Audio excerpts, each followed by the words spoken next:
Welcome all to Infinity IS Academy. Today we will be discussing UPSC GS2 paper, that is Governance and Social Justice. Okay.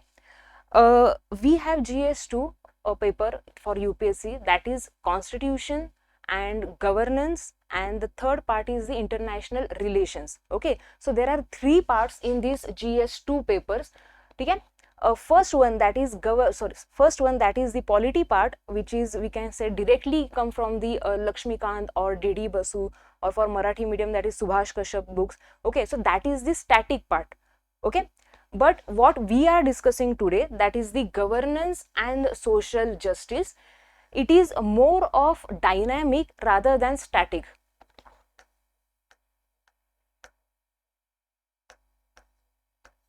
Okay, so what does this dynamic means? So this part, that is governance and social justice, or we can also call it as a social welfare part. So this part is most we have to do from newspaper, from magazines, and there is no we can say ki basic or definitions, or we can say ki there is no static concepts for this part. Okay, so we have to depend upon more upon the newspapers and magazines and current affairs data. Okay. So governance and social justice, we will be discussing this syllabus today. Okay. Okay. So what is governance and social justice, or we can say social welfare? We will write here. Yeah, we will change the color first.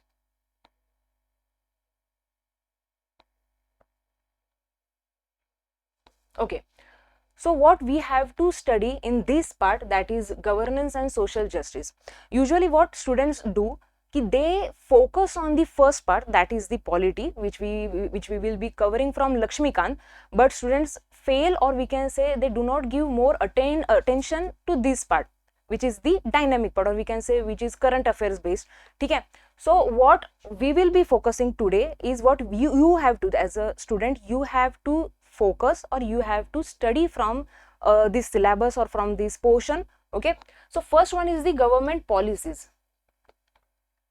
तो जो भी government हमारे लिए as a citizens, हमारे लिए जो भी policies लेके आती है, that we have to focus in this part, that is government policies. So there are various types of policies, or for various sectors there are various policies. For example, education के लिए हमारे यहाँ पे policy होती है, that is national education policy. Okay, या फिर health के लिए है पॉलिसी, या फिर population के लिए पॉलिसी है, right? So हम लोग को अलग अलग जो पॉलिसीज होते हैं ना, वो टैकल करने पड़ते हैं.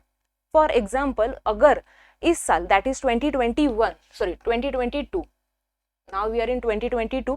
सो अगर जो लास्ट ईयर था, that year was a census year.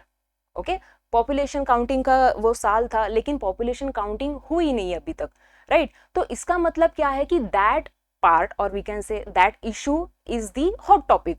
We can say that कि that is the we can say कि डिबेटेबल इशू है, कि बहुत ज़्यादा उसके ऊपर डिबेट होने वाली है, डिस्कशंस होने वाले हैं, क्योंकि हम लोग को पॉपुलेशन कंट्रोल करना है, राइट? तो जो लास्ट पॉपुलेशन पॉलिसी आई थी, विच वॉज इन 2000,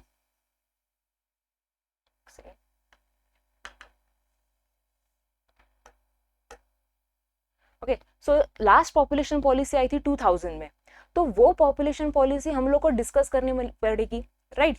क्यों करनी है? क्योंकि last year was the census year, right? तो ऐसे जो पॉलिसीज होते हैं ना, जो न्यूज में होते हैं, या फिर अगर गवर्नमेंट ने कोई नई पॉलिसी अगर लाई हो, तो ऐसे पॉलिसीज हम लोग को यहाँ पे डिस्कस करने हैं. ठीक है? तो अगर आपके पेपर के पहले अगर कोई ऐसी पॉलिसी आती है, तो focus on that. For mains answer writing, focus on that. ठीक है? Next section is our development processes and development industries. ठीक है? तो इसमें क्या फोकस करना है हम लोग को, कि यहाँ पे अलग अलग जो रोल होते हैं सोसाइटी में, अलग अलग जो भी ग्रुप्स होते हैं, उनके जो रोल्स होते हैं ना, वो हम लोग को यहाँ पे डिस्कस करना है. ओके, या फिर फोकस करना है. फॉर एग्जाम्पल, अगर हम लोग लेंगे कि एनजीओ है, ठीक है, या फिर सेल्फ हेल्प ग्रुप्स है,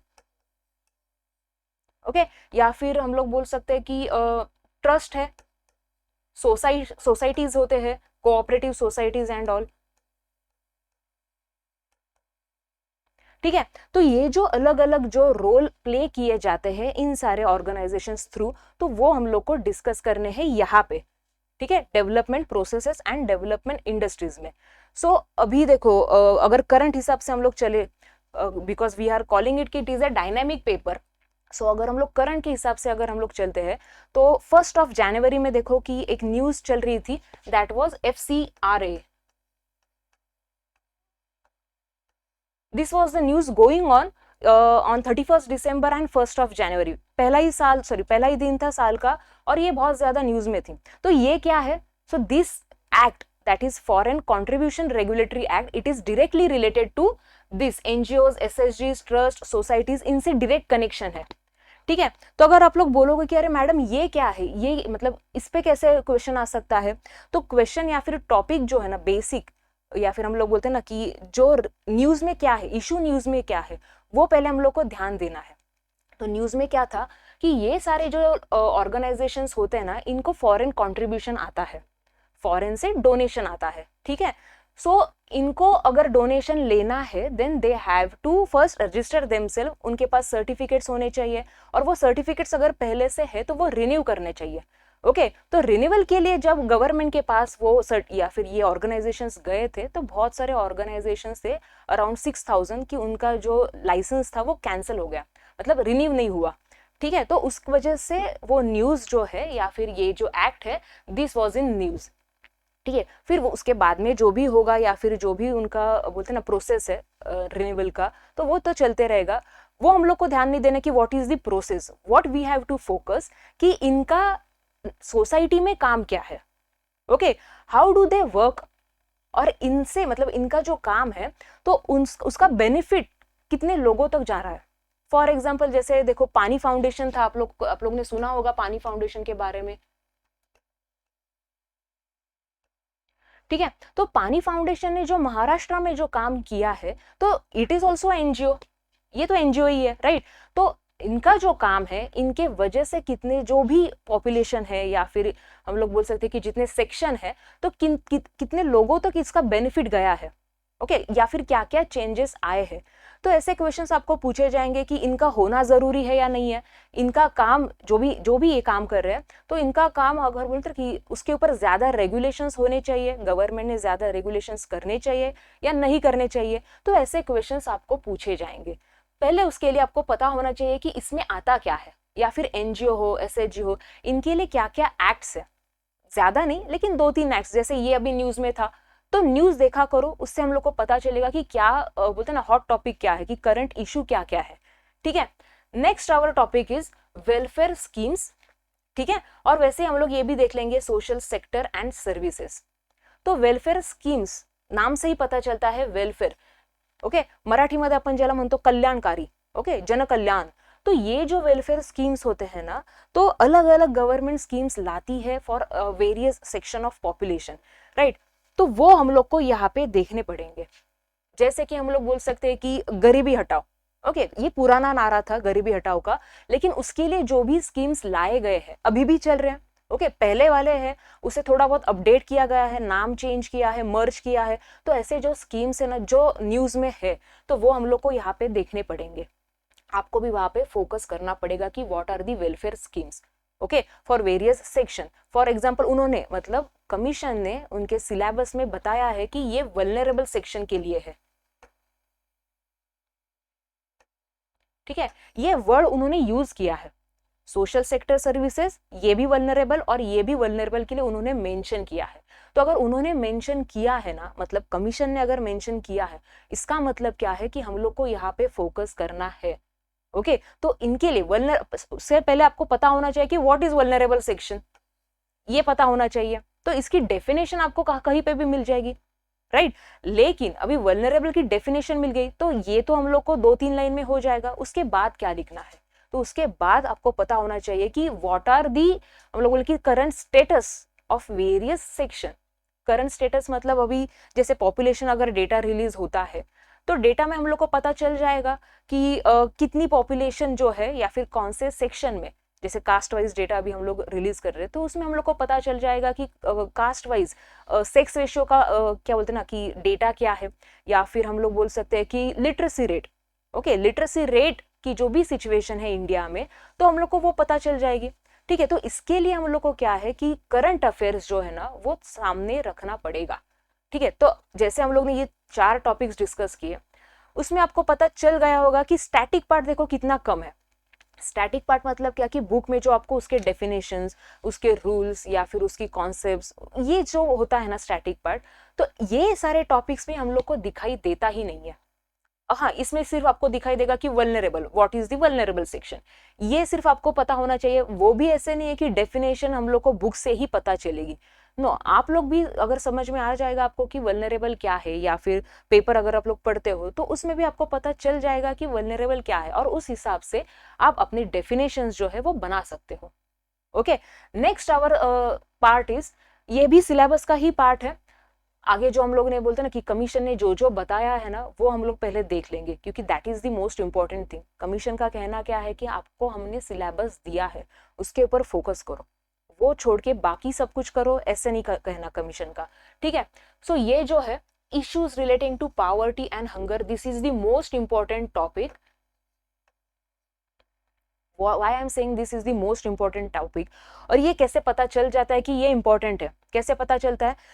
ये ऐसे पता चलता है कि हर साल यूपीएससी जीएस 2 का जो पेपर होता है, मेंस का पेपर, उसमें इसके ऊपर क्वेश्चंस आए हुए हैं।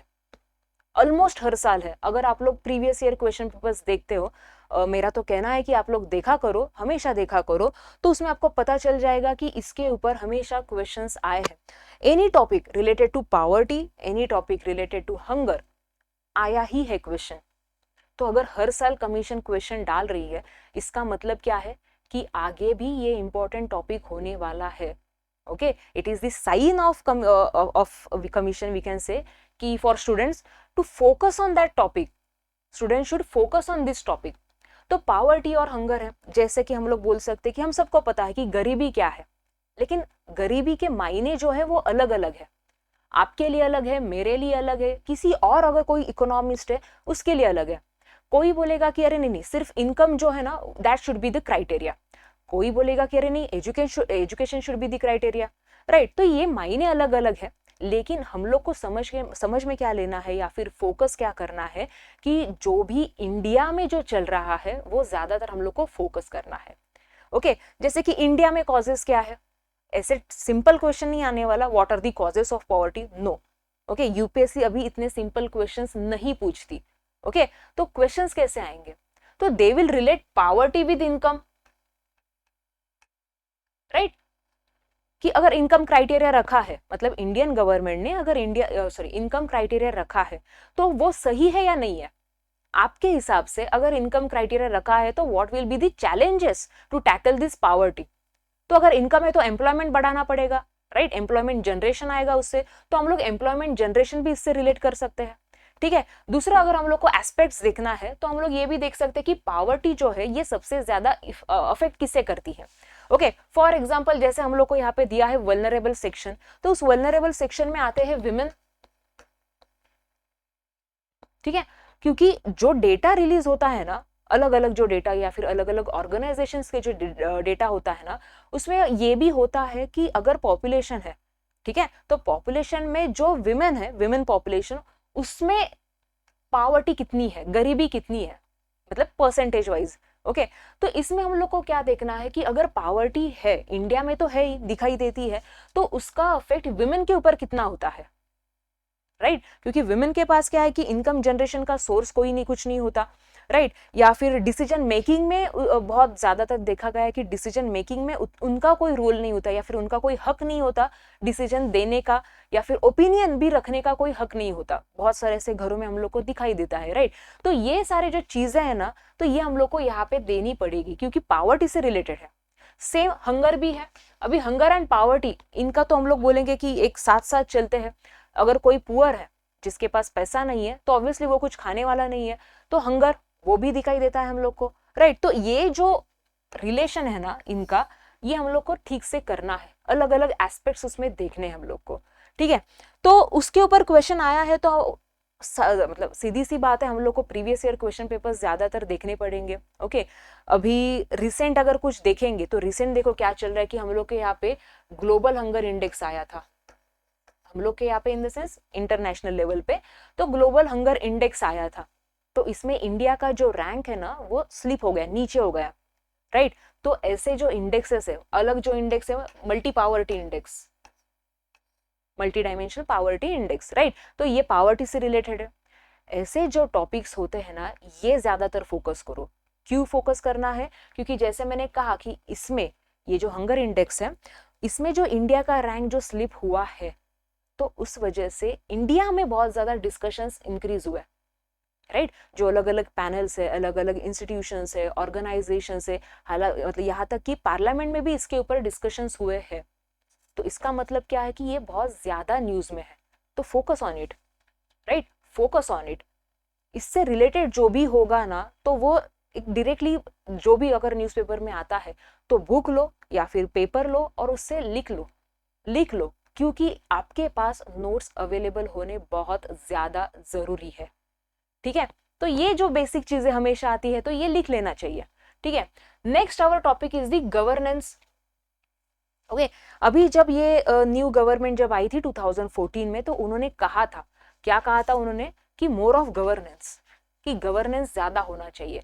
तो उसमें हम लोग को टैकल करना है कि जैसे प्रॉब्लम्स क्या क्या है, या फिर अलग अलग जो मॉडल्स है, okay, government to government, public to government, ये अलग अलग जो मॉडल, या फिर ई गवर्नेंस, ये ज्यादा अभी न्यूज में है, देखो ई गवर्नेंस।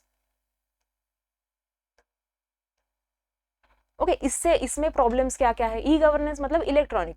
सो जैसे अभी हमारे यहाँ पे बहुत ज्यादा चीजें देखो कैशलेस हो रही है, जैसे कि गवर्नमेंट क्या कर रही है कि सब्सिडी डायरेक्टली बैंक अकाउंट में ट्रांसफर करे, which we call it as a DBT, direct direct benefit transfer, right.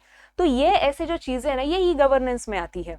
या फिर अगर हम लोग को कंप्लेंट भी करना है, तो जैसे पुलिस कंप्लेंट होती है साइबर अटैक का एंड ऑल, तो हम लोग को क्या कहा गया है कि आप लोग डायरेक्टली ऑनलाइन भी अभी कंप्लेंट कर सकते हो। वैसे ही आधार कार्ड है, देखो आधार में भी अगर आपको चेंजेस चाहिए तो वो लोग मतलब ज्यादा नहीं लेकिन थोड़े बहुत चेंजेस, जो बोलते हैं ना कि एक मिनिमम चेंजेस अगर आपको चाहिए तो आप लोग डायरेक्टली ऑनलाइन वो टैकल कर सकते हो, या फिर ऑनलाइन आप लोग चेंज के लिए अप्लाई कर सकते हो, right. So what is this, this is e governance. Tax अभी देखो जैसे हम लोग ने जीएसटी ऑनलाइन कर दिया है, तो ये ई गवर्नेंस का पार्ट है। हम लोग को क्या करना है कि पेपर वर्क हम लोग को कम करना है।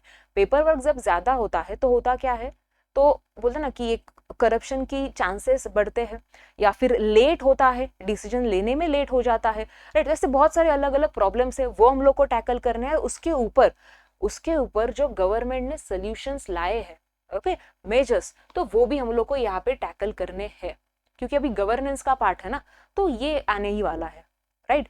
उसके बाद है सिटीजन चार्टर। अभी सिटीजन चार्टर ये जो पार्ट है ना, गवर्नेंस, सिटीजन चार्टर एंड काफी हद तक रोल ऑफ सिविल सर्विसेज, ये हम लोग का है ना स्टैटिक पार्ट में हम लोग देख सकते हैं,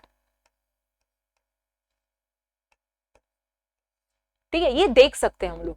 ऐसे नहीं कि सिर्फ स्टैटिक पार्ट ही है कि बाबा एक बार लाया है वो कभी चेंज नहीं होने वाला, सिर्फ वो ही हम लोग को ध्यान में रखना है या फिर एक ही बुक से पढ़ना है, ऐसे नहीं है, ओके। लेकिन ज्यादातर हम लोग बोलेंगे कि ये थोड़ा बहुत स्टैटिक पार्ट आ रहा है, ठीक है। तो गवर्नेंस में है कि व्हाट इज ई गवर्नेंस, जैसे मैंने मॉडल्स बोले थे, अलग अलग टाइप्स जो है वो यहाँ पे हम लोग को एक स्टैटिक पार्ट ही है। एक अगर आप लोग नोट्स भी लेते हो तो उसमें भी आपको ये कवर हो जाने वाला है।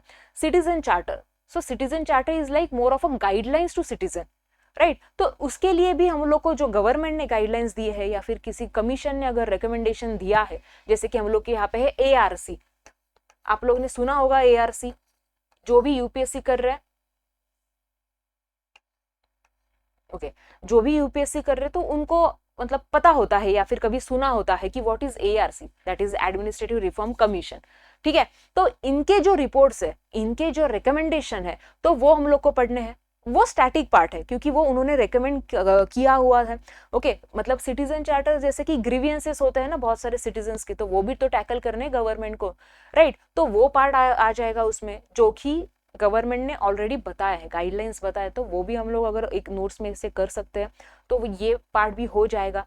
And the last part is role of civil services in democracy, again the important part, क्योंकि डेमोक्रेटिक नेशन है ना हम, राइट। तो डेमोक्रेसी में सिविल सर्विसेज का रोल इंपॉर्टेंट है और वो रोल डिस्कस करना है हमें, राइट। या फिर GS2 का जो पार्ट है उसमें हम लोग को ये रोल डिस्कस करना है सिविल सर्विसेज का, ठीक है। तो सिविल सर्विसेज मतलब जो आप लोग प्रिपेयर कर रहे हो, ओके, यूपीएससी हो, एमपीएससी है महाराष्ट्र में, राइट। तो ये जो चीजें है कि बाबा सिविल सर्वेंट्स, एक तो इनका काम क्या होता है, ओके, इनका डेमोक्रेसी में या फिर इनका गवर्नेंस में, I am not talking about government, I am talking about governance, तो इसमें इनका काम क्या होता है, दैट इज इंपॉर्टेंट। वो तो पहले आपको समझ में आना चाहिए। मतलब जिस एग्जाम के लिए आप लोग प्रिपेयर कर रहे हो, आफ्टर गेटिंग सिलेक्टेड आप क्या करने वाले हो, सोसाइटी में आपका रोल क्या है, that is the most important thing जो आपको पहले ही मालूम होनी चाहिए। तो ऐसे नहीं होना चाहिए कि अरे नहीं किसी ने कहा यूपीएससी करो, अच्छा है, क्या बोलते हैं, स्टेटस एक अच्छा आपका बढ़ जाएगा, इनकम सोर्स अच्छा है, तो इसलिए यूपीएससी कर रहे हो, ऐसे नहीं होना चाहिए। ओके, हाँ, मान लो आप बहुत ज्यादा बोलते ना कि इंटेलिजेंट हो, आप यूपीएससी क्रैक भी करोगे, लेकिन अगर आपको सिविल सर्वेंट, ब्यूरोक्रेट्स, उनका अगर रोल ही नहीं मालूम कि वो लोग करते क्या है, हम लोग को करना क्या है, तो आप लोग बोलोगे, सॉरी, करोगे क्या, आगे जाके आप लोग करोगे क्या। ठीक है, ट्रेनिंग में आपको सब कुछ मालूम हो जाएगा, या फिर बोलते हैं ना कि ट्रेनिंग में जो भी बचा कुचा है वो वहां पे कंप्लीट हो जाता है, लेकिन जो इसेंस होता है ना, तो वो तो पहले मालूम होना चाहिए। तो इसके लिए सिविल सर्विसेज का जो रोल है वो पहले मालूम करो। आप after getting selected what you will do, what are the authorities, और वी कैन से कि जो भी अथॉरिटी है होगी आपके पास वो क्या होगी, ठीक है, डिसीजन मेकिंग में क्या हो सकती है, पॉलिसी फॉर्मुलेशन में क्या हो सकती है, तो ये सारी चीजें हम लोग देखेंगे। तो जैसे हम लोग ने फर्स्ट जो हम लोग का टॉपिक था दैट इज गवर्नमेंट पॉलिसीज, तो अभी गवर्नमेंट पॉलिसीज बनाते कौन है, राइट, क्योंकि होता क्या है कि हर 5 साल बाद हम लोग के यहाँ पे इलेक्शन है, तो जो हम लोग के रिप्रेजेंटेटिव्स है, तो शायद वो अगले साल, मतलब 5 साल बाद वो शायद इलेक्ट ना हो फिर से, शायद हो सकता है, दिस इज द पॉसिबिलिटी। सो यहाँ पे होते हैं सिविल सर्वेंट्स की जो पॉलिसी फॉर्मुलेशन में, पॉलिसी कंटिन्यू जो अगर करनी है हम लोग को, क्योंकि अगर गवर्नमेंट चेंज होती है तो हम लोग को क्या करना पड़ेगा, अगर ये लोग नहीं होते तो क्या होता कि अगर ये गवर्नमेंट चेंज हो रही है तो अगले गवर्नमेंट कुछ नया लाएगी, तो हर बार क्या होगा कि हर बार ये चेंज होते रहेगा। तो this is not good for any welfare state और for any, for we can say कि for citizen, for any country, ऐसे हम लोग लेंगे, ठीक है। तो इसके लिए सिविल सर्विसेज या फिर सिविल सर्वेंट्स जो होते हैं, इनका काम आता है कि हम लोग को ये पॉलिसी फॉर्मुलेशन में ये आगे होते हैं, ओके, या फिर जो बोलते हैं ना इम्प्लीमेंटेशन होता है, इम्प्लीमेंटेशन में भी यही आगे होते हैं, राइट। आप लोग ने सुना होगा कि जो भी हमारे यहाँ पे कलेक्टर्स होते हैं या फिर जो भी पुलिस के जो भी अथॉरिटी होती है, आईपीएस ऑफिसर जैसे हम लोग बोलते हैं, ठीक है, तो जब कुछ गवर्नमेंट नया लाती है, जैसे कि अभी कोरोना का टाइम लेते हैं हम लोग, ठीक है, गवर्नमेंट ने क्या कहा कि हम लोग को क्या करना है, हम लोग को केसेस कम रखने हैं, राइट। तो गवर्नमेंट ने गाइडलाइंस लाए कि क्या करो आप लोग, कि आप लोग बोलते हैं ना कि एक ये कर दो, कर्फ्यू कर दो, या फिर आप लोग लॉकडाउन लगा दो। तो यहाँ पे काम किसका आता है, यहाँ पे काम आता है civil servant. So it is the duty of the police officer कि अगर कुछ उनके शहर में या फिर उनके जो भी बोलते हैं हम लोग की अथॉरिटी में जो भी एरिया है, उसमें अगर कोई लॉकडाउन का बोलते हैं ना कि अगर लॉकडाउन कोई तोड़ रहा है, तो it is the duty of this civil servant कि उसके ऊपर भी क्या करे, उसके ऊपर भी सोल्यूशंस लाए। अगर सिटीजन ज्यादातर ये तोड़ रहे, लॉकडाउन तोड़ रहे, क्यों तोड़ रहे, व्हाट इज देयर प्रॉब्लम, ठीक है, तो ये जानना है, उसके बाद सोल्यूशंस लाने हैं, राइट। तो ये सिविल सर्वेंट का काम होता है जो हम लोग को देखना है, ठीक है। तो इसमें क्या लिखा है उन्होंने कि इन डेमोक्रेसी, है ना, तो डेमोक्रेसी बरकरार रखने में, okay, we have to continue this democracy. ऐसे नहीं है कि बाबा आज डेमोक्रेसी है इंडिया में और कल अगर बोलते हैं ना मोनार्की आई तो, मिलिट्री रूल आया तो, ऐसे नहीं होना चाहिए। क्योंकि हम लोग ने देखा है कि पाकिस्तान हो, जो हम लोग का म्यांमार है, तो ऐसे कंट्रीज में हम लोग ने देखा है कि डेमोक्रेसी की हालत, हम लोग बोलेंगे कि कितनी खराब हालत है, तो वो हम लोग को नहीं करनी है इंडिया में। और उसमें, इसके लिए उसमें सिविल सर्वेंट का रोल क्या आता है, सो पहले समझ के लो आपका काम क्या होने वाला है एज एन ऑफिसर। उसके बाद पढ़ाई स्टार्ट करो, और पढ़ाई में ये जो सारे करंट टॉपिक्स जो हम लोग ने अभी देखे या फिर जो सिलेबस है, तो वो समझ के लो, राइट। तो सबसे पहले मेरा ये कहना होगा GS2 के लिए, पहले ये तो सिलेबस था, हम लोग ने सिलेबस के टॉपिक्स कवर किए हैं, ठीक है। आप लोग भी पहले क्या करो कि पहले सिलेबस देख लो,